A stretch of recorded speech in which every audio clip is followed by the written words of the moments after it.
Welcome to Health Oddity, the show that strips away the jargon and hype surrounding all things health and fitness to help you live a long, strong and energetic life.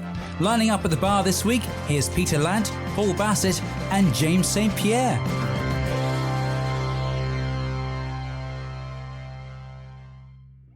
Hello and welcome to Health Oddity, episode 116. It's been a few weeks since I've been here. I've been away. So the guys have held the ship, held the fort. We've had some awesome guests. So I've got to go through those back catalogue of those great guests and listen to those podcasts myself. But here today, we've got the whole team, myself, Peter and James back behind the, what do we call it? Behind the reins, behind the steering wheel. And we've got another great guest lined up who I shall introduce you to in a minute. But it's been a while since I've seen the guys. So I'm intrigued to see how they are. Well, hello, Peter, waving at me. I'll start with you, Peter. How's life? What have you been up to? It's all good. Happy birthday, by the way. Well, thank you. Yeah. Any happy returns and all that sort of stuff. 43. I know. Yeah, I know. I don't look at you. Don't tell me. Yeah, there you go. Yeah. If you're listening to this though, it was Paul's birthday about 4 weeks ago. Yeah, I know. This is you'll be nearly 44 when this goes out. Yeah, I do my once a year appearance on this podcast. It's your birthday. Exactly. Hello. Yeah. So you been well, Peter? Yeah, I'm all good. Yeah. Training was a bit ropey last week. Because I think I had COVID pretty much. But yeah, other than that, it's all. But you still did it. Sorry? You still did something. I did some stuff, yeah, but not nearly, not as much as Paul had programmed for me, put it that way. It just wasn't happening. I had to go, and then it was like, nah, you know. But it's one of those things. But I used it as an example of like, you know, because people try and force their way through stuff and smash everything and all that. And it's like, no, just you know, I did some stuff that I wouldn't have been able to do like 2 years ago, even on a heavy day, and it felt easy. So it was a good little way to see that I've definitely progressed, you know, good little check-in. So it was very nice. Good. Okay. What about you, James? You're nodding your head approvingly. I'm just agreeing with Pete. No, very good. Yeah, we've got the tactical strength challenge coming up at the weekend at Unique Results. So we're hosting that. So we've got people coming from, I think, Colchester, from London, and Bracknell and around that kind of area for the weekend, for Saturday. So that's going to be good. So deadlift. Are you taking part yourself? No, hosting. Yeah. It's quite a big day to kind of host and organize and put it all together and stuff. Yeah. So deadlifts, pull-ups or flex arm hang and snatches. So we're hosting that on Saturday afternoon, which will be good. So looking forward to that. Yeah. Brilliant. And your training going well? It is. Everything's going well. We're following the program. Training a bit later on today when I go back into work. So everything's good. Thank you, mate. Great. Okay, so it brings me on to our guest today. Welcome, Adam. How are you doing? I'm very well. Thanks, fellas. Thanks for the invite. Looking forward to having a chat and getting to know you guys a bit better.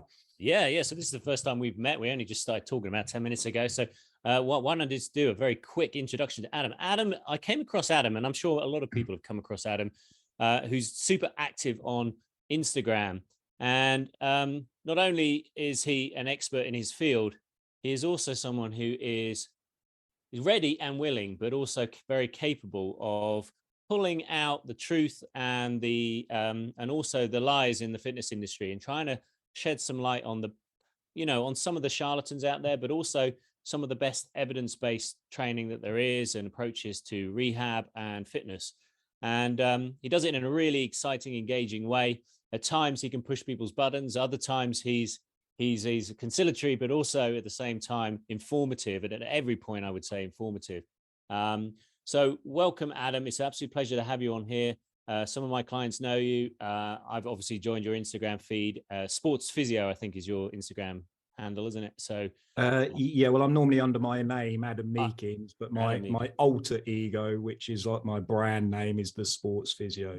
The Sports Physio. So fantastic to have you on here. So some of our listeners will be very familiar with you, and they're probably following you on their Instagram. But for those of our listeners who've not maybe come across you and some of the things you say, kind of, where do you come from? Why did you set up this Instagram feed, and what kind of brings you to our attention now? And well, my background is a little bit checkered, as most people's tends to be. Once you start living a few years on this planet, you tend to have a few stories. So I haven't always been a physiotherapist, which is my profession now, but I started off my career as a young man in the military. So I did a couple of years of service, and I had aspirations of staying in the service for all of my life. I had no interest in the health or fitness or scientific professions or industry at all. I was very much dedicated to wanting to become the best soldier I possibly can. I come from a military background, great-grandfather, grandfather,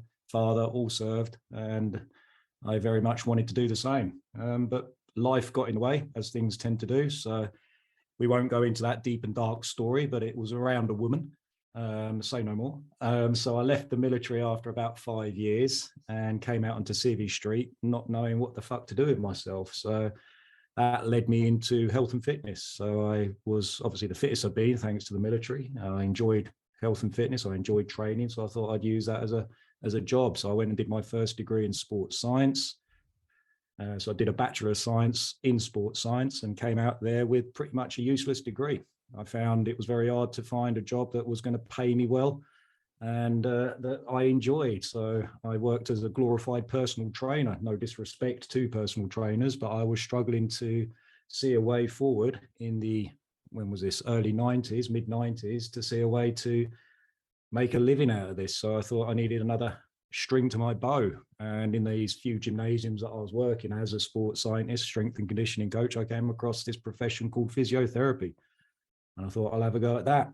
And that's pretty much how I got into physio. So in the early 2000s, I went in and did a second Bachelor of Science. So I got 2 degrees, one in sports science, one in physio, and came out and qualified as a physio, say in the early 2000s. And the rest is history. And throughout my career as a physiotherapist, I've come up across all sorts of nonsense and bullshit that I got suckered into. And then I started to realize and think a bit, hold on a minute, this doesn't sound quite right. Read a bit more around it, do a bit more research, realize that I'd been given a lot of bullshit in my training by my peers, by my supervisors, by my educators, which I was very angry and annoyed about. So I had a bit of a kickback about that. And as social media was kicking off, that's where I started to voice my angst and frustration. And that's where I got a bit of a reputation over the years as being this gobshite on social media who goes around critically slagging off everything and anything,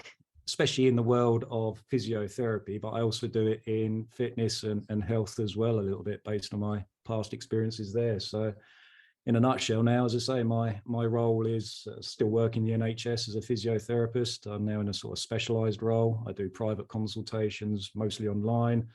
And I now moved a lot into the education field as well. So I'm teaching a lot of young physios to try and think critically and skeptically and be able to try to avoid all the problems that I went through as a young physio, falling for the dogma and the bullshit, and just trying to make them realize that things that they get taught, they have to unlearn or think differently about, which is no easy feat. So that's me in a not so small nutshell. Where do you, so go on, Peter, do you want to go? I was going to say it's kind of a rite of passage, though, isn't it? In stuff. I mean, I say especially, but not necessarily especially, but in things like in exercise and, you know, becoming a trainer or becoming a physio or becoming like anybody in that sort of space. You trust the people who you're learning from, right? Because they've done it before you and you don't know anything, and then you're starting to learn. But then that's when you start to realize, you know, and it's one of the things. I mean, Dan John said this years ago, and he was kind of like, "You've done this thing, so then that's the thing." And then you tell everyone about that, and then you go and learn this thing, and then you go, "Actually, no, now this is the thing," and then you go and learn it, and then you go, "Now it's this thing."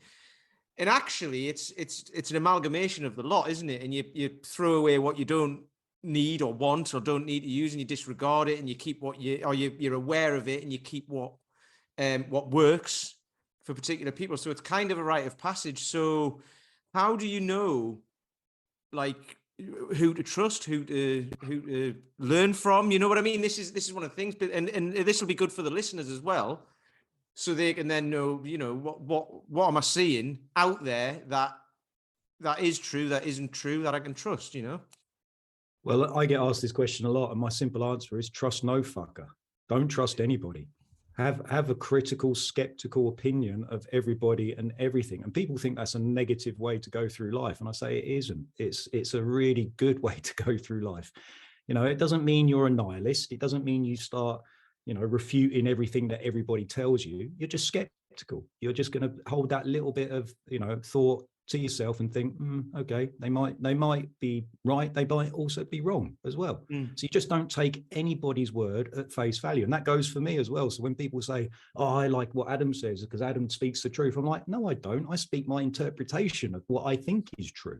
Yeah. So don't trust me. Don't think that what I'm saying is gospel and 100% correct. I've made fucking many mistakes throughout my career. And I've made many mistakes on social media in presenting information that I thought was true and correct. And then someone's pointed out and said, you've misinterpreted that. You've got the wrong end of the stick. And I've gone, oh, fuck, so I have. We spoke to a guy called... That's just what happens. We're human beings. Nobody is perfect. Nobody's 100% all the right all the time. So as I say, don't trust everybody. But it doesn't mean you have to be a nihilist. You're just going to be skeptical and critical. And it's a good trait to have because it just stops you falling down these rabbit holes and just going down these pathways where there's no coming back. Yeah. No, that's good. I mean, we spoke to a guy called Mark Bennett a couple of weeks ago, and he was talking about this, and he said, like, you know, you can make decisions or Instagram posts or whatever it is with the information you have at the time and be right, but then be proven wrong like a couple of years down the line or something like that, or even, you know, a few weeks down the line when new information comes to light that you weren't necessarily aware of. So I like what you just said there is like, you know, you don't even have to listen to you because what you're saying at the time from your point of view is right to you, but it might not be to everybody. So isn't one of the markers of a successful individual in terms of whatever discipline is that they have a methodology for questioning and understanding a process of evaluating information. And in a way, knowledge is not that you are set in stone in like, this is fact, this is not, it's like the scientific method is really the key thing. It's like, okay, how am I evaluating this information? It's like, I mean, you'll know, Adam, like Google, you can find anything, and your Instagram picks up a lot of those kind of crazy things that will pop into people's feeds. And it's like, okay, all of this information is at the same place. It's at a touch of a button. But what is good information? What is not? Unless you can evaluate it, then you're going to be in a situation where you'll think everything is of the same value. So when you're teaching your students, are you teaching them I mean, how do you teach them? Is it like fact driven, or is it approach driven and awareness driven? I mean, how do you do it? So yeah, the way that I like to teach people to learn is to critically think, is to not just take facts and information and say just assume that is true and accurate, but to actually armor them with the skills to be able to critically think and analyze the facts and the information they're getting, for them to be able to make that decision themselves. So rather than just listen to somebody say, this is true, that's wrong, that's bullshit, that's correct, actually to be able to get the information. And that's hard. The part of it is where to find it, where to get it, where to trust it from a reliable source, how to analyze it, how to realize whether there is good quality data there, whether there's good quality information, and how to work out whether there is a good effect, no effect, minimal effect with what we're doing. So yeah, I'm very much a keen believer of teaching people to think rather than just teaching people facts and information. Given there's so much information around at the moment, what do you think is the state of the industry across health and wellness? So, I mean, I know that physiotherapy and personal training and a lot of different wellness strategies can kind of intersect. But I mean, given that we're 30 years, 40 years deep into the health and fitness industry, where do you think it stands at the moment? Unfortunately, not much further than 30 or 40 years down the line, if I'm being brutally honest, in my opinion. We're still very much a guru-driven society. We still very much listen to these people that are considered accolades. They're considered, leaders in the field. And so they get put on these pedestals and everything they say just tends to be accepted. So I still see that as a societal factor rather than just, an individual profession. So I see it again in physiotherapy with our gurus in there who claim they've got all the special magical skills of fixing and healing things and pressing the right spot and giving the right corrective exercise. And these people know exactly what to do all the time and they get everybody better, which is just absolute bullshit. But unfortunately, a lot of people still follow them. They still believe it and they're like little disciples. And I see it again in nutrition. I see it in health and fitness. I see it in strength and condition. There's these people that are considered, as say, up there and everybody listens and obeys them. Now, again, I don't want to come across as too disparaging and say that we shouldn't listen to experts, because I do think they have a role. So, there are people in all areas who I look up to as people that I would consider as experts. I just don't take what they say as gospel. I just don't.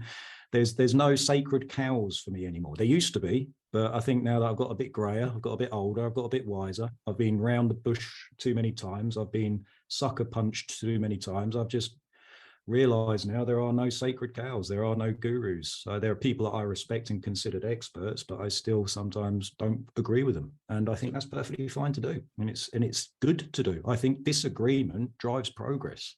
If everybody's nodding, who said, I think it was Colonel Patton who said, if everybody's nodding along and agreeing, you're in the wrong fucking room. You need to go, if everybody can't disagree with you or isn't disagreeing with you, you're not thinking hard enough, or something along those lines as well. Disagreement is great. People avoid it because it can be unpleasant and nasty, and it can be a bit, tit for tat, and it all starts devolving into slagging matches and ad hom attacks and stuff like that. But good quality disagreement around something fundamental, it's where I've learned most. So some of the people I've learned most over the last few years are people that I disagree with a lot. And again, it's just trying to find that way as a human being to be able to agree or not agree, but to discuss something with somebody you disagree with. And it isn't easy. And we don't get taught that. Again, unfortunately, the world is devolving into these little sects. We go into this very tribal mentality set. Are you with us or are you against us? Do you like this process or do you like that process? And it's just, for me, it's just crazy way of thinking, because both of these processes, both of these ways could have benefits and negatives. So as you said, take the best bits from both and ignore the not so good bits from both as well. Don't align yourself with any one way of doing stuff, because it's just, for me, silly. How did you balance that with the army, where there is definitely a chain of command? That's a completely. I had no critical thinking skills in the army. Okay. Well, I did and I didn't. But no, it's a different environment, in the military compared to in the civvy street. But there is still that common misconception that in the military you're just a mindless drone. I wasn't. I went to Sandhurst, so I did my officer training. So I came out as a junior officer, and I was very much taught you take orders. There's a chain of command. You follow that chain of command, but you're always thinking about it. You're always thinking, before I pass these orders that I've got down from my superior and I pass them on down the chain to my inferiors, is there going to be some serious consequences? And that is something I think is the biggest problem with a lot of physiotherapy and a lot of fitness, is that the consequences of bad decisions aren't that bad. So bad decisions happen a lot and there's no repercussions for them. Yet in something like the military, if you make a bad decision, there are some really fucking serious consequences. So people tend to stop and think a little bit more. And they sometimes, analyze and critically think, should I actually be doing this? Should I be following this? Perhaps I better go and speak to somebody else, see what they think. In our line of work, because these consequences aren't that bad, there are no real major, life-threatening risks for many things. Bad decisions just don't have those sort of repercussions. And so that's why I think a lot of bad decisions are made and carried on. Because when we did have Mark on the other week, I think he was saying that, wasn't he? That actually in the military, to begin with, when you're going through basic training and things, you are very much, you are follow orders, do this, do that, make your bed, everything, we're checking your cupboards, all that sort of stuff. But as soon as you get to a certain level, you are then not just encouraged, but required to have critical thinking and to question, not question decisions that are made, but evaluate and give feedback and actually think for yourself a bit more, which is fantastic.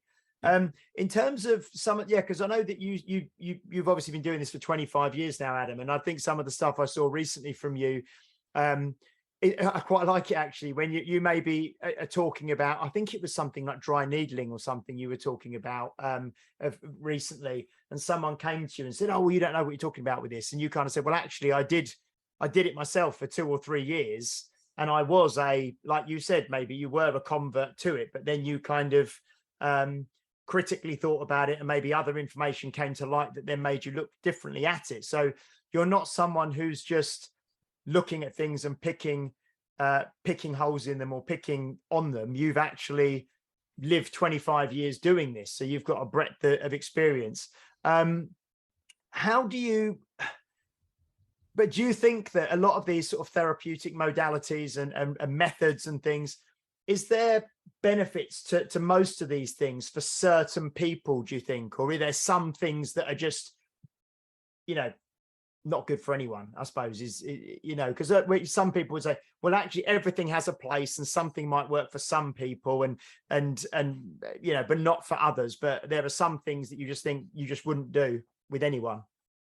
Yeah, that's a great question. And there is no yes or no black or white answer. There's lots of nuance and shades of gray here, but the passive interventions that are often claimed to fix people and cure things that are causing pain and disability, they just don't do what a lot of people have been taught or led to believe that they do.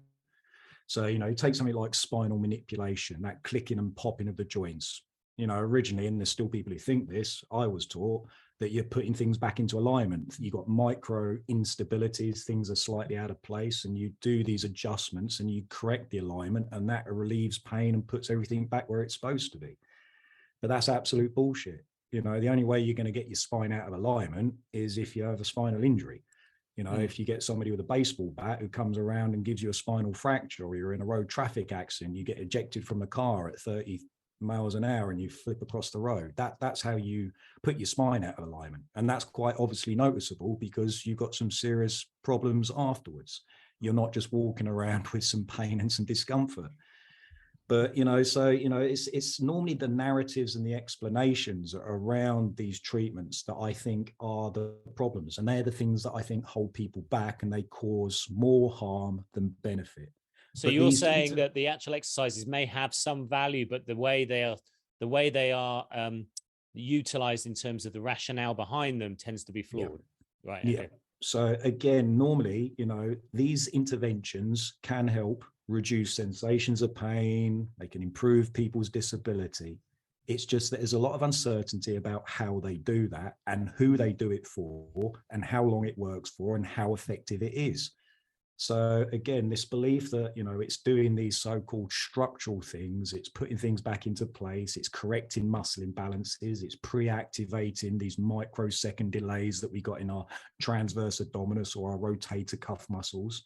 That was all the stuff that, as I say, I was taught, and that's still going on today with explanations, but it's absolutely nonsense. And again, there is a wide body of literature that just people are just unaware of that discounts this, that shows that this just doesn't happen. But say people don't get taught it, and people are unaware of this sort of alternative evidence base out there. All they're seeing is the evidence that says, well, it seems to work, it helps people. And I'm like, yeah, I'm not saying it doesn't. It's just not doing what you think it does. And telling people these things, as I said, I think can be detrimental. Telling somebody they've got a spine out of place, the pelvis is unstable, their muscles are unbalanced, they've got a bit of weakness in this muscle that needs addressing, that shit can actually hold people back from progressing. The vast majority of people I see who have got pain, that pain should have gone months ago, if not even longer.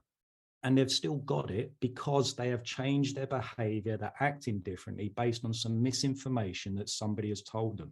And actually, you just got to give people that advice and education that what they've been told isn't 100% accurate or correct. The information and the actions that they're doing because of that is what's now making their pain last longer than it should have been. And it's one of the things that frustrates me most in this job, because I just think I am wasting a lot of people are wasting a lot of time, energy and effort when things just naturally should be getting better on their own. But a lot of healthcare professionals are getting in the way of that. They're delaying people's natural history. And they normally do it because they've been told and informed bullshit by other people, or they're just trying to justify their existence in the world, and they're overcomplicated and overconflating things, and they're just getting in the way of natural history. And it drives me crazy, drives me potty. I say, the amount of people I see that have got pain for long periods, totally unnecessarily, just because of some stupid bit of ignorance and misinformation, is outstanding. And that's across all healthcare. You know, I work in a trauma and orthopedic department. I worked in private practice. I worked in neurologically wards, worked with care of the elderly. It's across the board. It's just that a lot of healthcare actually gets in the way of people getting better by, I think, not very rarely is it malicious. Very rarely is there people doing it deliberately. There are some shysters out there, but most people are just ignorant about this natural history process that should be happening, and instead just make things worse. I suppose I've got two.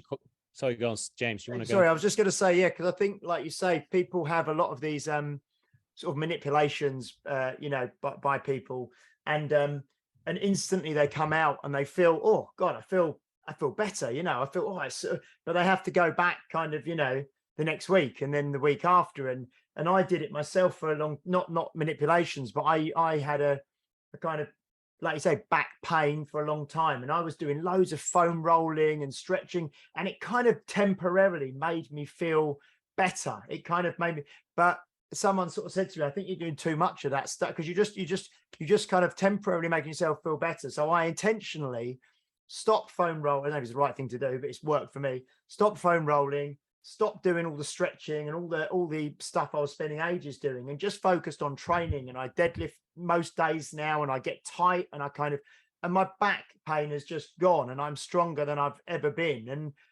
But it almost did. I was in that stage myself where it felt like I can't actually envisage a day without discomfort or pain, And now that I'm through it after a long time, I think, God, there people live like that for years and years and years, don't they? Just kind of doing these little treatments and little things and little visits here and there, just to kind of make them feel better, They do, and I see them weekly in my clinic. I see these people that have had pains like yourself, but not, and first of all, it's good to hear your way out of it, so well done for that. But I see patients that have got chronic pain that have lasted 10, 15, 20 years, and they've got these beliefs ingrained deeply now, hardwired into them, and that's very hard to turn around. And that's all just due to some well-intentioned healthcare professional saying and starting that chain of events off that's just led to this 15-year of chronic pain.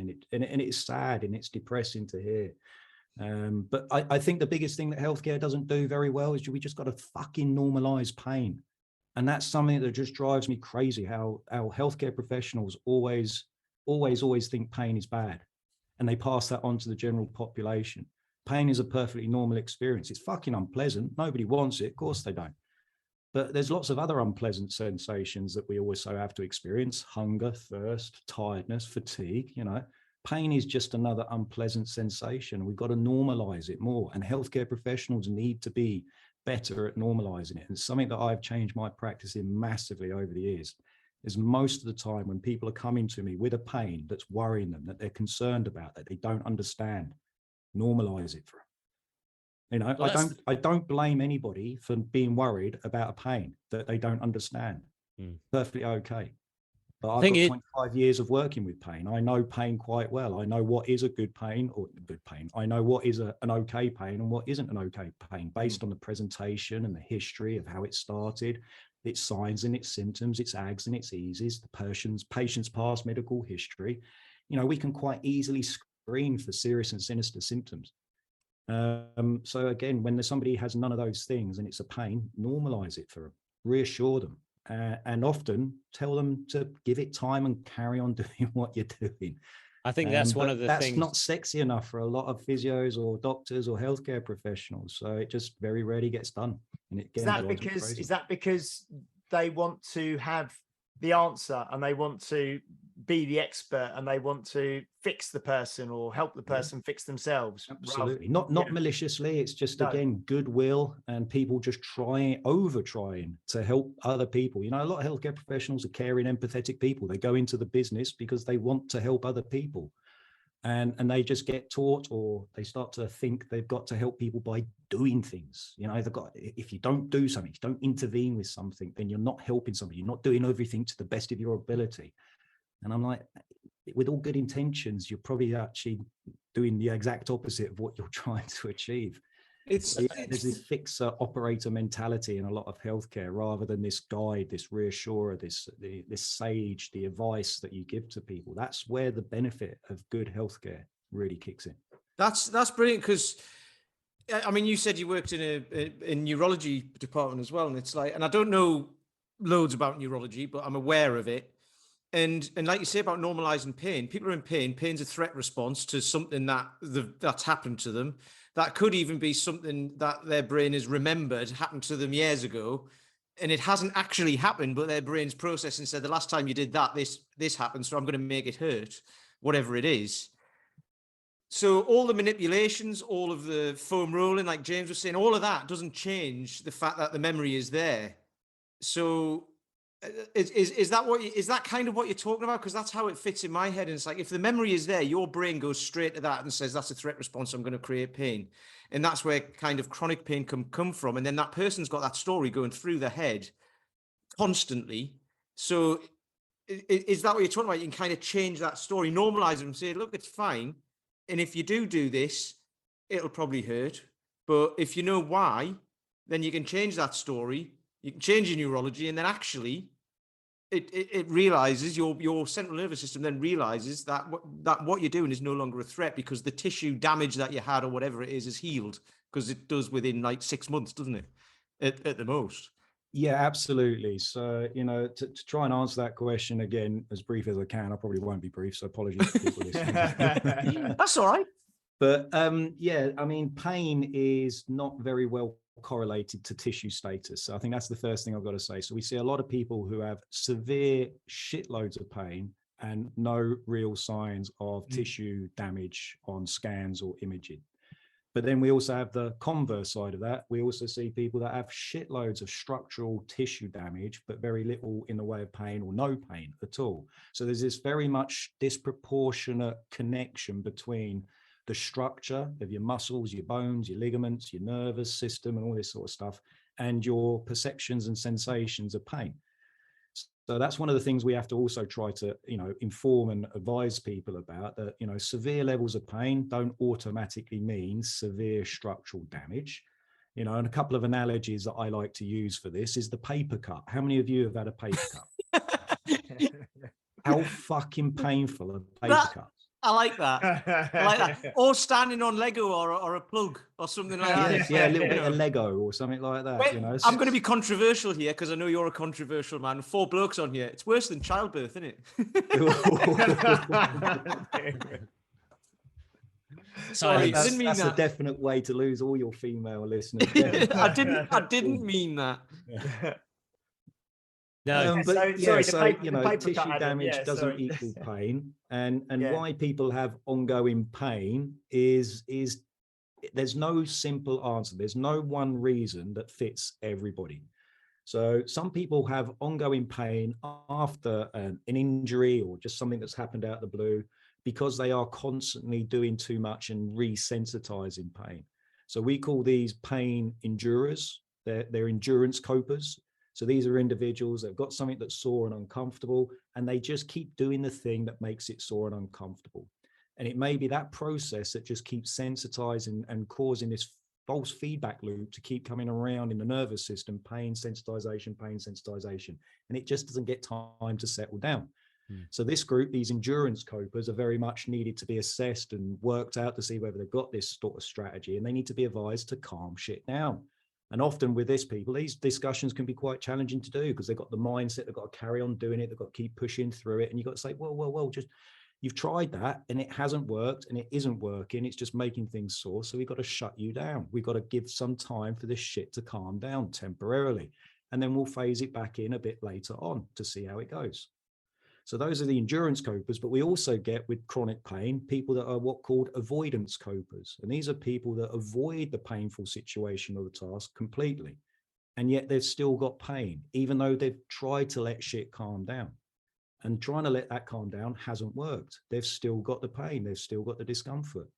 So with these people, we take a completely different strategy. We expose them to the painful stimuluses. With the endurance copers, we ask them to avoid it. So now it's the definition of madness. I can't remember who said this, is trying to do the same thing time and time again and expect a different result. But this is just normally what happens with pain in a chronic situation with people. They just get themselves into these strategies of how to deal with it. And then they just carry on dealing with it. So they'll foam roll it, they'll rub it, they'll poke it, they'll try to do their various different things. And maybe all they're doing is just resensitizing the fucking thing. They're just constantly irritating the thing that just needs time to settle down. But then these avoiders are also, they're not foam rolling it, they're sitting on the sofa, they're reducing their activity levels, they're avoiding ranges of movement, and they're getting more and more pain, and they're getting their disabilities getting worse and worse and worse as well. And that isn't helping them. So we have to sometimes ask people to push through pain, but we also have to ask people sometimes to avoid pain based on the clinical assessment. And that's where the skill of a good therapist comes in.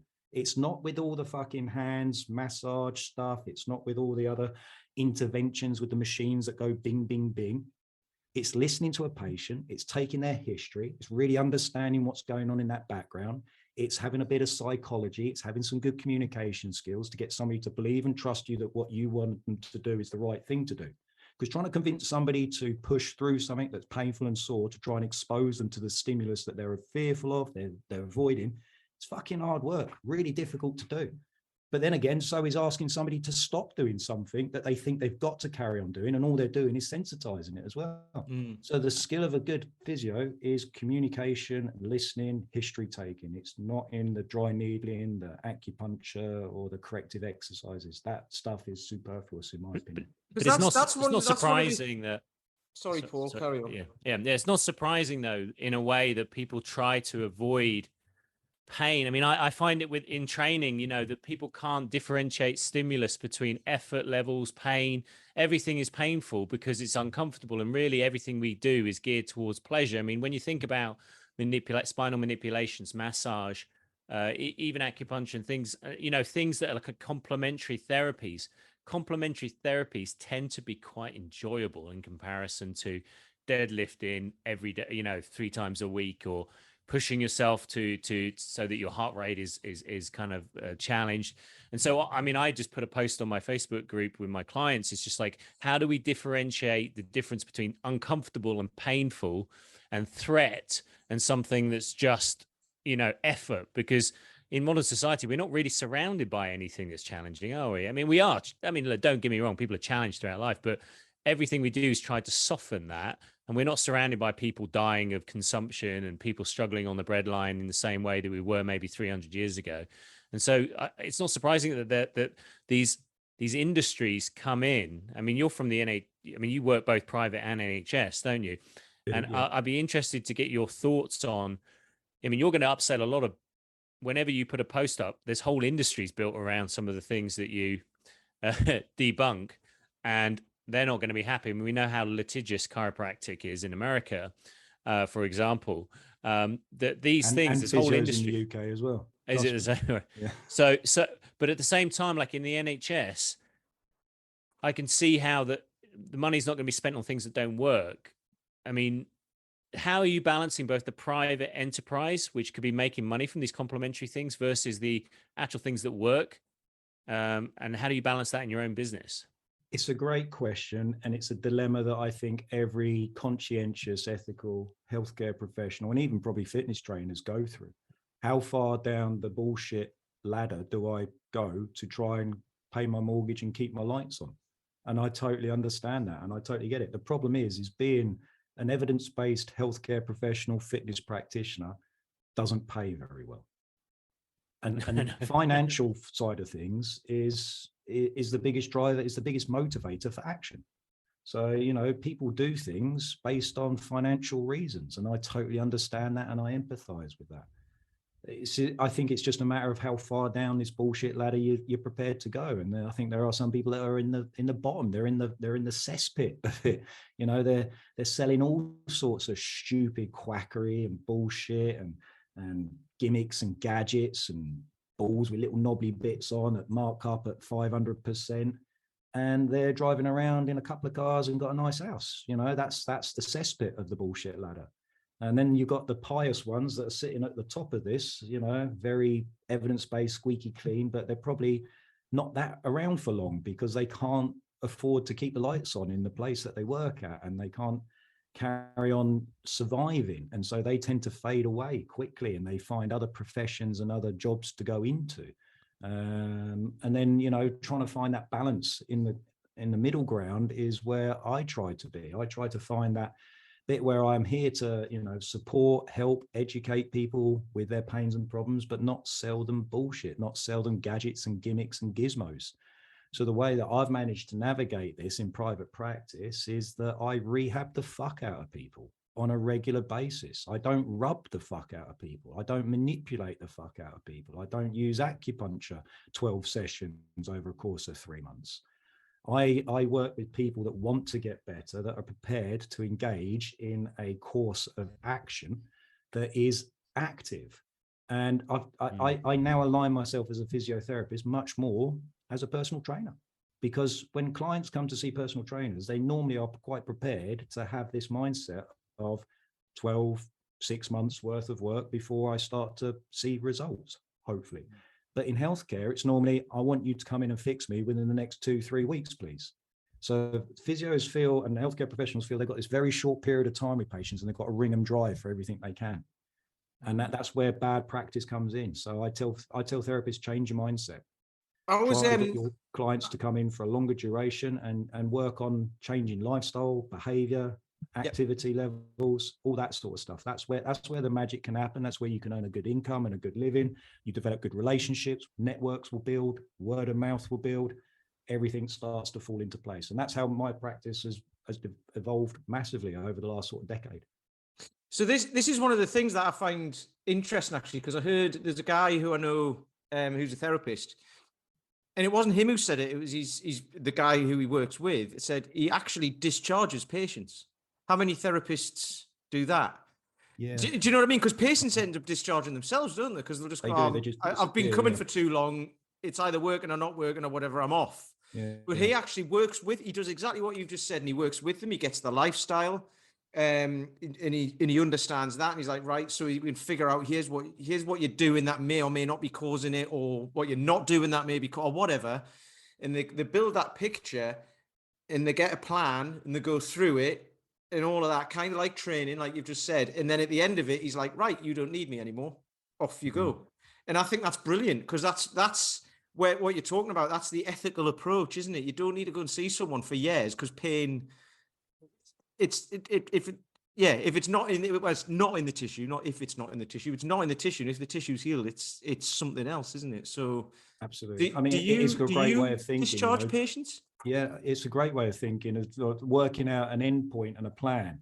This is where you are, this is where you need to be, and this is how we're going to get you there, and this is how long I think it's going to take. That should be done on the initial assessment with every patient.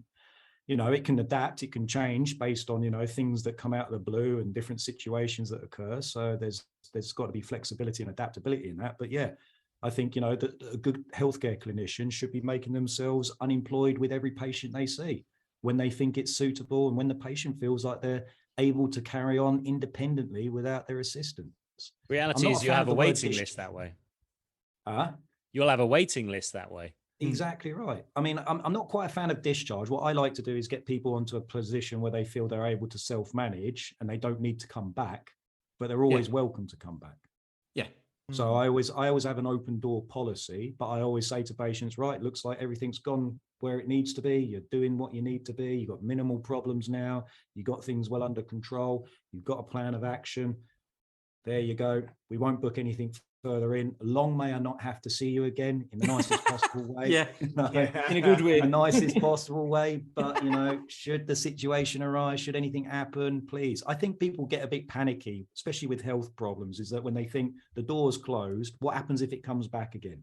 You know, and again, the part of what we should be doing is giving people strategies to know what to do if it does come back again. But there's always that little bit of anxiety when, you know, they're discharged. They think, oh my God, that's it. I'm left to my own devices now. So keeping that little bit of an open door policy, I think, just allows them to relax a bit, but they don't have to have that formal, you know, coming back in every time. Yeah. And I suppose they may also feel if you've discharged them and then say 6 months down the line, for whatever reason, the problem comes back or a slightly different problem comes back, they may feel in a way that they've, you know, failed, or they may feel a bit awkward coming back to you after you've, whereas if you've had that sort of that open, honest conversation and made it clear that the doors are open, if they need you again for the same issue or for a different issue, you know, then there's I find it really flattering when a patient that I saw 5-6 years ago comes back and said, you did, you know, I've really enjoyed our time together, you did such a good job, but I've now got this other issue, would you mind having a look at it? I find that really flattering. So that for me means that I'm doing something right if people want to come back and see me a second time about something else. So what would you say, in your opinion, what would you say somebody should be looking for in a consultation? So if they come to see somebody and then they're like, all right, just jump on the bench and I'll have a look, and then say click click click, right, off you go, you feel better, and then see you next week, and then blah blah blah, or, you know, like, or a sit down and not even do anything manual or any sort of therapy or anything, and just be like, right, what's your lifestyle look like? What, like, those are the two kind of opposite ends of the spectrum. So what would you say somebody should look for in a consultation?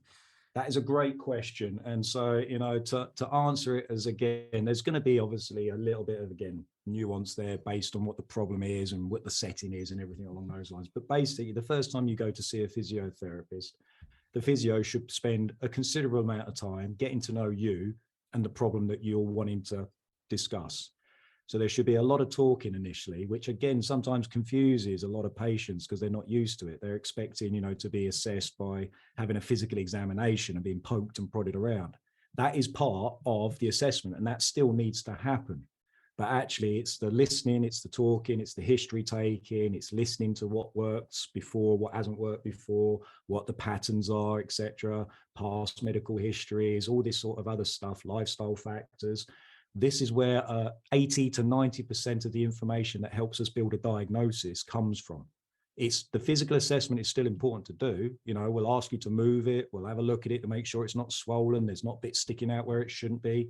You know, we'll check range of movement. We'll check muscle power. We'll do neurological examinations, make sure there's nothing going on there as well. That's all part of a good assessment.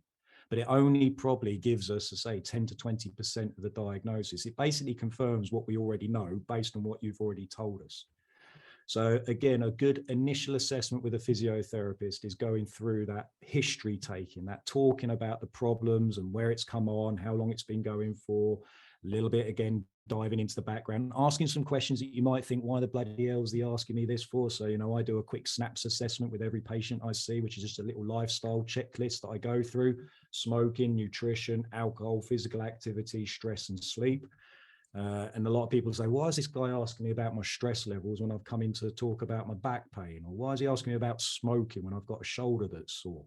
But, you know, so those questions can be a bit strange. But again, I like to make sure that when I do see somebody new for the first time, I explain that before I ask it. I often say to them, thank you for coming to see me. My name's Adam. This is the plan of what we're going to be doing today, particularly if they've never had physiotherapy with me before.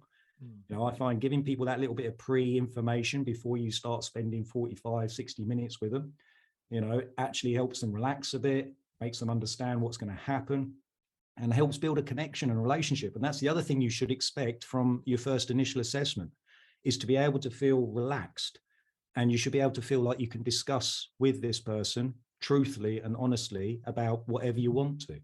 You want to feel that this clinician is actually keen to listen to what you've got to say, and wants to try to genuinely get to know what's going on and get to know you and try to help you out. If you've got any, you know, cold shoulder feelings, you've got that little bit of, you know, this guy just wants me for the money, he wants me in and out, he's pushing me to answer questions that I don't want to ask, you're in the wrong place.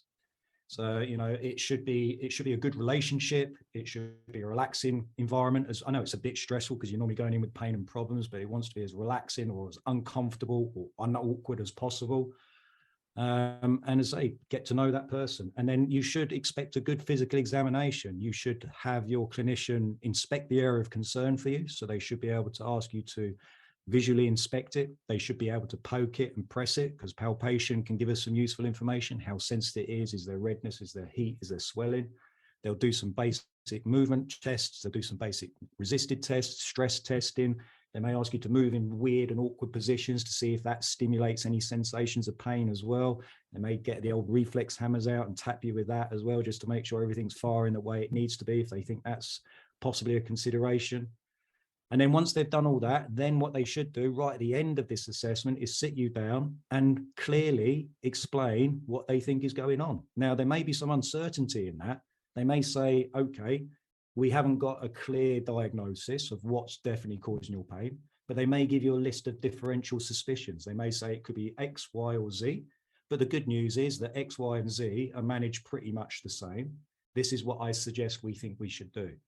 The other thing they should also do is exclude any serious conditions or sinister conditions to the best of their ability as well, and reassure you with a diagnosis of exclusion. So I think it might be X, Y, or Z, but what I can say, it's definitely not A, B, or C. So it's not cancer. It doesn't look like there's anything sitting where it's not supposed to be. It doesn't look like there's a raging infection. So those, bits of information are really useful. So you should get some understanding of what's been going on, what your problem is, and you should get a rough plan on your first session about what's going to happen, how long it's possibly going to take, what the prognosis is, and how we're going to manage this over the next couple of months or so. You see, from personal trainer's point of view, I mean, that's exactly what you should be looking at from a health professional with a medical background. But I work in, us three, we all train our clients. We have businesses with trained clients. And there isn't that kind of professionalism in our industry in the way that there is with you. There's not the same kind of, there's not professional societies in the same way. There's not medical institutions that govern us. And therefore, often people say, well, the clients are with me because of my winning personality or whatever, and I smile nice or I look great. Look great is a lot of what, I know I do, but guys, but do you refer out to personal trainers, or what do you suggest that people do? Because once you've got them out of pain, you've given them some confidence that actually they can use their body as it's meant to, which is to put some performance on there, which is really my job, is to get someone to a different level of performance. What are you suggesting that they look for in trainers, and what do you think trainers need to be doing in order to be the best kind of for their clients? That's a great question. Again, I just want to make something clear that what I've explained should happen in a physiotherapy appointment doesn't happen often in a physiotherapy appointment. Yeah, that's the ideal, isn't it? I was going to say, Adam, that's why I asked the question, because it was because obviously for the listener, that's what to look out for, isn't it? Yeah. But I'd say out of every probably 10 physio appointments, probably one of those, so I'll probably say about 10% of physio appointments are structured that way and have that sort of ethos. Other times it's very much you're in there for 10 minutes, you get your clothes off, somebody pushes in something and says, this is the problem, and then just sends you on your way. I'll book you in next week. So yeah, that is the ideal situation of what should happen. Doesn't often happen. But going back to that other question, should we refer out? Absolutely. Again, one of the problems I think a lot of healthcare has is it works in silos. We tend to be very protective of our own little niches, and therefore we tend to not feel confident or secure enough to get other people on board to help us out. And I think that's a massive failing. It can get a bit confusing if you have too many people in. There's that old saying, you get too many chefs, it spoils the broth. So you don't want every coming in giving you their advice and opinions from every different field, but you do want, where appropriate, you do want some people to help you out now and again based on the situation. So, I work with nutritionists, I work with psychologists, I work with GPs, I work with surgeons, I work with personal trainers, I work with strength and conditioning coaches. I'm a little bit different because of my previous background. I class myself as a personal trainer. So if somebody wants to carry on and they're better and they don't need me as a physio, I'm quite happy to take them under my wing and do personal training with them and work them out programs and do online catch-ups and meet-ups with them as well. So I'm quite happy to do that myself. But if you're a physio and you're not, then yeah, absolutely. Find a good PT, find a good strength coach that you work with and and refer out as and when needed, because I think that's essential. And the reverse should happen the other way around. Strength coaches, personal trainers should feel comfortable and confident to say, this person's got a bit of pain. They've told me something I'm not quite happy about. I'm uncertain about this. With so-and-so and just make sure it's all okay and get it checked out.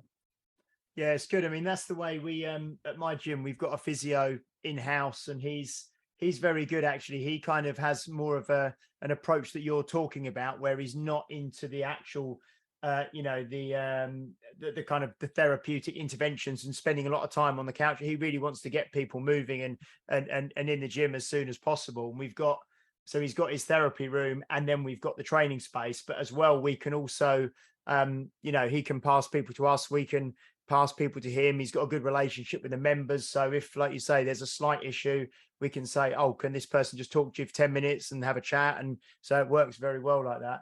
And I was going to congratulate you on episode 116. That's the first time we've had the C-bomb dropped. We got this far. Yeah. Is there a prize? So this episode has got rid of all your female listeners and anybody who doesn't. We'll have to see if Pete's got the. Great, can you somehow bleep that out, Pete? I don't know. I'll see. Okay. No, I mean, one of the questions, I've got two questions really, and I'm aware of the time, so I don't want to keep you all day because I know you're a busy man. But a lot of what happens in performance, it doesn't always happen with any kind of peer review. So when you're looking at like performance, where you see what athletic coaches are doing on the field to try and push their athletes forwards, there's a lot of people who are coming up with things that have never been tested before. And really the proof of the pudding is always whether or not their athletes win games, win medals, things like that. And knowing that peer reviewed papers can often be with a particular group of 20-something-year-old men, or with certain cohorts, or 20 years behind, or not covering all areas. Where is that balance between the person who wants to be the out of the box thinker, who's pushing the industry forwards and pushing their athletes to performance, versus what's happening in the universities in the clinical setting where there can be more control? How do you balance that in your own interpretation of those of that data? Yeah, so clinical anecdotes, clinical observations, what you see happening in the gym, new ideas, innovation wants to be encouraged. I'm a big believer of, say, that's where, people come up with ideas, they fuck about a bit and they find out things. And sometimes that's really good and that's really useful. So, if you have fucked about with something and you found something that seems to be really effective, great. All you've got to be aware of is that there's lots of uncertainty about that fucking around, how it's actually achieved what it has achieved. There's lots of alternative hypotheses. So you may think it's done something specific when there may be another factor that's non-specific that's achieved the same outcome. So the only way of knowing that is where science and research comes in. So if you fucked around and you found, let's say you've done an exercise that nobody else has come up with before, and you're starting to see great results on the field because of this new exercise you've implemented. Great, okay, the results are going up. You think it's this new exercise that's been done. You've got some anecdotal clinical observations that shows it's looking good. So what you need to do now is run a scientific controlled trial where you run groups of people with this exercise or without this exercise in similar conditions, in similar populations, to see whether this effect is actually truly happening because of what you think is happening. Or is there some other reason that is causing people to have an improved outcome other than you just doing this new exercise? So basically, there should be this pattern of action that happens. A new ideas came up, a new method, a new theory, then it goes into the scientific process, the research process of being controlled and looked at in studies, in research. And then basically after that, it allows us to decide whether this innovative procedure exercise is actually good to carry on doing, or whether there is other non-specific factors there that means that we can't say it's doing what we thought it's doing, but it's still useful, or whether there is clearly something there specific which says we should be doing this with this type of population now for the rest of the duration. So, the classic one I can use is the Nordic hamstring exercise. So the Nordic hamstring exercise has been shown to be really, really effective at reducing hamstring strains. And that was because somebody was fucking about with it in football. And they realized they got people to do Nordic hamstring curls and rates of hamstring injury dropped down. And they're like, oh, fucking hell, that's good. Let's put it to some scientific tests. Let's see what happens when we run people through Nordic hamstring exercises versus people that don't do Nordic hamstring exercises. They're going to do another form of hamstring exercise. And we're going to see whether, if they're doing hamstring curls versus the Nordics, do the Nordics have superiority at reducing hamstring injuries in football players? And yes, it did. So there we found a specific effect with a Nordic hamstring exercise on reducing hamstring injuries in football players. Now, they've tried to do it in other populations, in other areas, and they didn't see quite the same effect. So again, we sometimes see it working very well in some particular populations, but not so much in other populations. So we also can't extrapolate quite a lot from, or as I think a lot of people do. So a lot of research, as you said, is controlled into certain populations, and that tells us how it works for that population. It doesn't tell us how it works for Mrs. Meakins living down on 22 Acacia Street. It works well for the 21-year-old jacked jock, but does it have the same effect for somebody else? Probably not. I suppose it's like a lot of our industry and actually the medical industry, it's like making food. You don't just use one ingredient. You don't just use onions. You use a complete kind of range of different ingredients to make a soup or make whatever you're doing. And it's the same when it comes to training someone, whether both for rehab, for athletic pursuits. There are lots of interactions there, which makes, I suppose, that complexity. Like, you don't just do deadlifts. You do deadlifts perhaps with squats, and then you have different rep ranges and different weights and different cycles, etc. And it becomes much more difficult to test the efficacy of that on individuals, maybe over populations. But it also provides space for, again, your kind of Instagram feed, the charlatan, because where there is the ambiguity, that's where that kind of I suppose the you can't test it, can you? You can't test whether one person's personal training program for that person is going to be the best in the world versus something else, because the exercise selection is different, the order's different, the rep ranges, the adaptations of the individuals, and that makes it kind of a complex thing beyond just the exercise itself, doesn't it? Yeah, there's so many confounding variables that affect many things in our field of research. It's not like doing research in a petri dish where you're playing around with a microbe and an antibiotic. That's a controlled environment. You've got no other confounding variables. Does this antibiotic kill this microbe? And you've got nothing else around it that's going to possibly interfere with how that antibiotic works. When we are saying, does this exercise help this person get stronger, better, more flexible, whatever, there's all these other confounding variables that could also contribute to that person getting a result or not getting a result. So that's where the uncertainty comes in. So again, going back to the Nordic hamstring curl for reducing football injuries, we were thinking, it's because their hamstrings strengthened up, because we saw their rates of obviously eccentric hamstring torque increase significantly after doing this for a couple of months.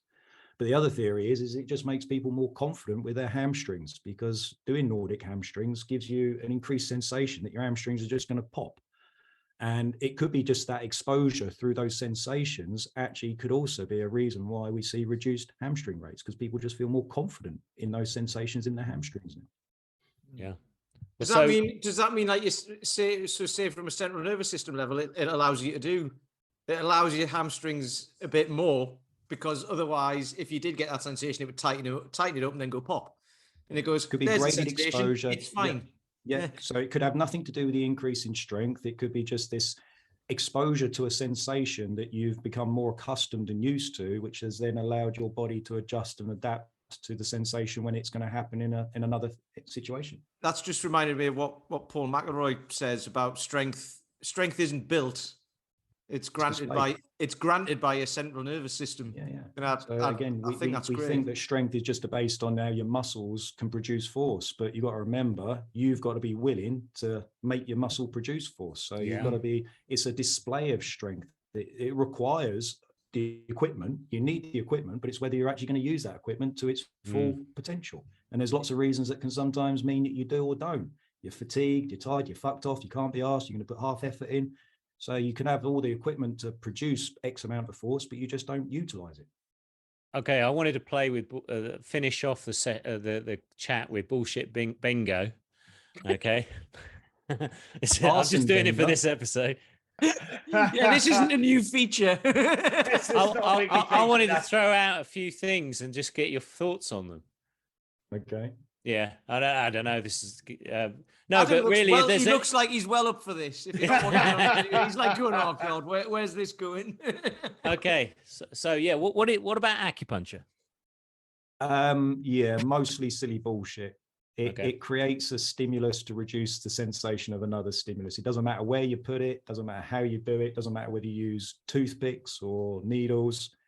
It has a similar effect, and it's a very small effect, so it's probably no more than a placebo, and it won't last for long. So for most of the time, it's silly bullshit.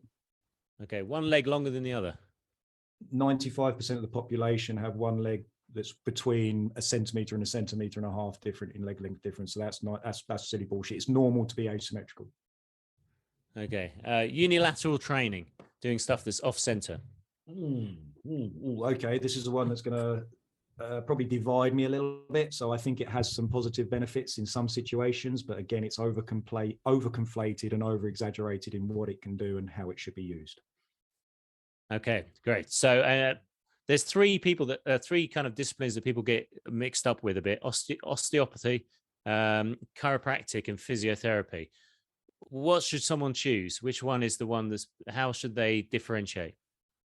Physio, obviously, because I'm biased and I'm a physio. The best profession ever going. What has physio got over the others? It hasn't got anything over the others. So all three of these are professions that help people with musculoskeletal pain and disability. So if you've got a problem with back pain, knee pain, tendon pain, muscle pain, shoulder pain, whatever, all three of these professions should be trained and equipped to help assess and manage that.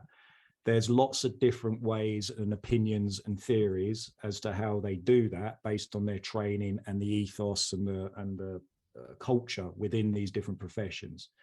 So historically, physiotherapists come from remedial gymnasts, which were formed back during the Napoleonic Wars. So these were people that were helping people after war injuries to get moving again with their disabilities from war wounds. So physiotherapy comes from that sort of background.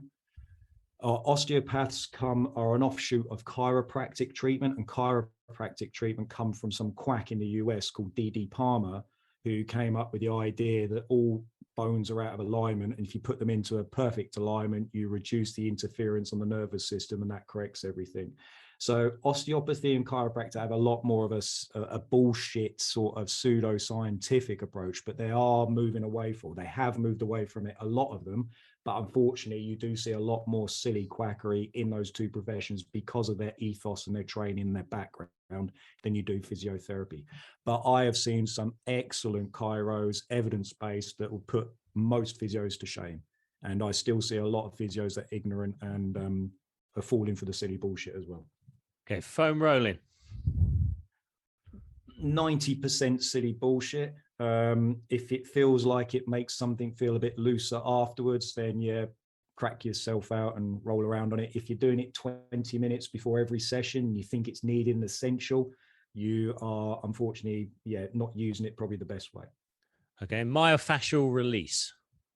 Simple put, it's silly terminology because you can't release the myofascia. The myofascia is so strong and dense to hold us together. It's required to do it is you can't actually release it physically, and you can't actually affect it directly. So you can infect it indirectly by obviously rubbing through the skin, but the fascia lies under the skin. So the first thing that we could be interacting with when we do our massage is the skin, which has got a lot of nerve endings, a lot of blood vessels, a lot of proprioceptive stuff in there. So myofascial release, as I say, isn't actually releasing the fascia, and it's not working specifically on the fascia. Okay, cold therapy. Icing a joint. It has some benefits for reducing sensations of pain for short periods of time. There is a little bit of science now that says it may actually have a detrimental effect on healing processes. So if you're using it too much, too regularly, it could delay the healing process by impeding the natural inflammatory processes that we need. But it's a small, tiny effect. So for most people, they're hardly going to notice it. And of all the things I think people need to abandon for helping people with pain, using a bit of ice or cold therapy now and again is very low down on the list. You know, if I'm going to help someone feel a little bit less pain, I'm going to say, try an ice pack, 20 minutes, see if it makes it feel a bit better afterwards, before I'm going to start telling them to stop taking or stop doing other shit. Okay, two more. I'm going to two more because I'll keep you here all day otherwise. NSAID, so pain relief, ibuprofen. Used a lot, yeah, used a lot too often, a lot too regularly, and the side effects and the risks are very much downplayed. So there are some pretty adverse side effects that are not often discussed with people when they take non-steroidal anti-inflammatories, particularly for long periods of time. So it can have some detrimental effects to gastrointestinal health. It can also have a higher risk for heart and stroke type problems afterwards as well for certain populations. And that's not something that, again, is well discussed with people that are on it for long periods of time. The other thing is they're used too quickly in acute injuries. So inflammation gets a bad reputation, and trying to use an anti-inflammatory to reduce inflammation is considered to be a good thing. And I'm like, no. You want your inflammation to go through the natural healing processes in the situation of acute injury. So don't try to take anti-inflammatories too soon, particularly if you've had surgery, you know, and the surgeon stuck two pieces of bone together or two pieces of tendon together. You want the inflammation around there to actually do what it needs to do, which is start the process of remodeling and healing those tissues to knit together. So don't use them too quickly in acute injuries or post-surgery. Great. And then the last one, which I know you've covered on your Instagram, spinal flexion in lifting. We could be here for another hour now talking about that. Wow, what a one to finish off on. Yeah, simply put, again, there are lots of fears, unnecessary fears and silly bullshit around doing things with a flex spine. Our spines are designed to flex. They are designed to flex under loads, under positions of awkwardness, and be able to tolerate that. I think we've developed a society for probably over 100 years that's been avoidant of spinal flexion since the Victorian times. Sit up straight, don't bend through your back, bend through your knees, health and safety training. And it has probably made the population less tolerant to spinal flexion generally. So I think, you know, we're seeing huge increase in rates in back pain, because I don't think we're using the spines the way they should be used. So I'm a big believer of getting people to use their spine by flexion, by underloads, but it does have to be sensible. It does have to be progressed sensibly, like you would do with any other exercise or any other activity. So again, we don't want to go let the pendulum swing too far and say all spinal flexion in all situations under all loads is perfectly okay to do. Fuck it, don't worry about it, just go and do it, because I think that could end up problematic. But I do think to say that as a society, we become very spinal flexion avoidant because of, say, Victorian times, health and safety training, bullshit on the internet, gurus telling us it's risky and dangerous. It isn't. Yeah, no, it's something I get a lot of the time because I do kettlebell sport, and you're in this flex position with the kettlebells in the rack. And then people are saying that must be awful for your back, but actually it feels pretty good. Yeah. And I know a lot of the Russians think that when you're swinging with a flex spine, you get some good kind of stretching, you know, and I don't know if that's the case, but that's what they believe anyway. But no, it's interesting to hear that. So, okay, that was bullshit bingo. Just especially for you, Adam. More of that next week. Was that a full house? Did I get the house? Did I get a full house? Yeah, full house. Yeah. Yeah. Well, look. I mean, look. It's amazing having you on. It's great to have a chance to speak, because we watch your videos, and you know we listen to you, and times we might agree or disagree, and but actually listening to the way you're articulating a lot of these ideas and the kind of methodology behind the videos, you can see that you're just thinking very deeply in a way that a lot of people, as you said, aren't within the industry. They are just taking things at face value, or they are regurgitating stuff because it makes them money. And yeah, of course, it's a fine balance. But look, it's been absolutely amazing. I was just wondering if there's anything that people need to know about you, if they want to contact you, or how you work, whether you're taking on private patients or whether or not you just want people to stay away. It's up to you. Yeah, well, that's exactly what I was about to say. People are more than welcome to contact me if they've enjoyed what I've had to say. If they haven't enjoyed what I have to say, then they can fuck off. No, I'm joking. I'm across all social media platforms, and I do try to respond to as many messages as I can. But nowadays, it's getting harder and harder with the amount that I do get. But I'm on Twitter, Instagram, Facebook, all the usual social media platforms.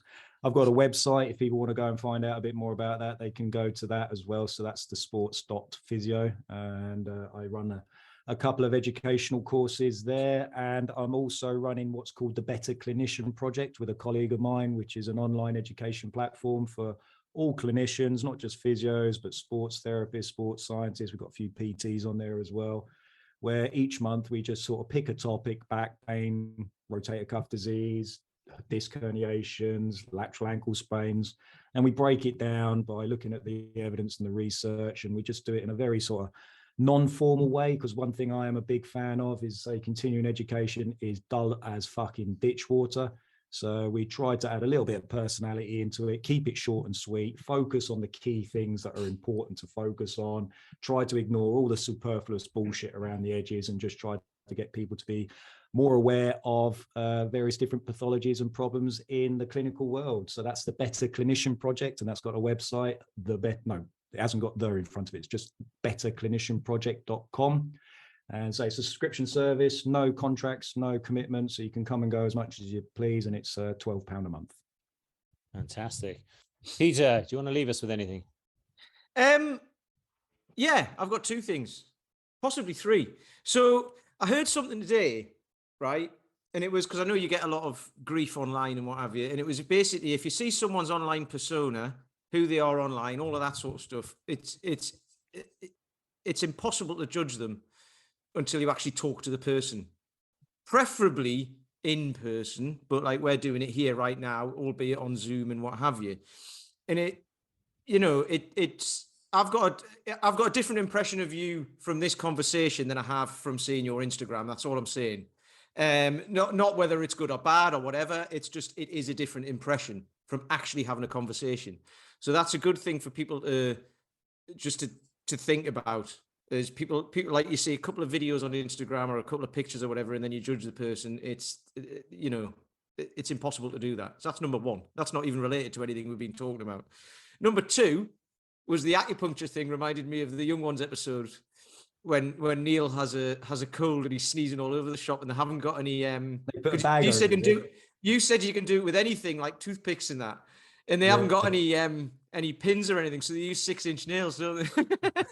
But anyway, I don't recommend doing that. And then the third thing is, if we put this on ITV, like Beverly Hills Cop used to be years ago, it's going to be about 10 minutes long, because they're going to have to put out all the swearing. Anyway, there you go. Thanks for coming, James. No, just a really good conversation, Adam. Really, really nice to meet you. And I was going to kind of almost say what Pete said. I know on Instagram and things, you're very successful on there, and it has to be punchy, and it has to kind of, almost, have that persona, create a bit of that shock, a bit of, to get attention. But having this conversation with you has been actually really enlightening, really educating. And it's just been a really pleasurable hour and a bit. So thank you so much for coming on. Yeah. Well, thank you very much for saying that, guys. It's good to hear. And as you say, social media is a strange medium, and I agree. We can't take it at face value. You've always got to give people the opportunity of doubt. And as I always say to people, never suspect maliciousness or shithousery straight away.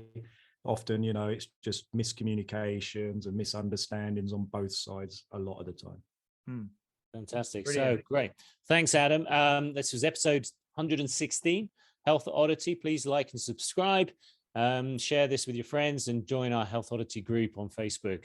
See you next week. You've been listening to Health Odyssey with Peter Lant, Paul Bassett, and James St. Pierre. To get your regular fix of hype-free health, you can subscribe and leave a review wherever you get your favorite podcasts. You can find out more on today's and other topics at healthodyssey.com, or find us on Facebook or Instagram by searching for Health Odyssey.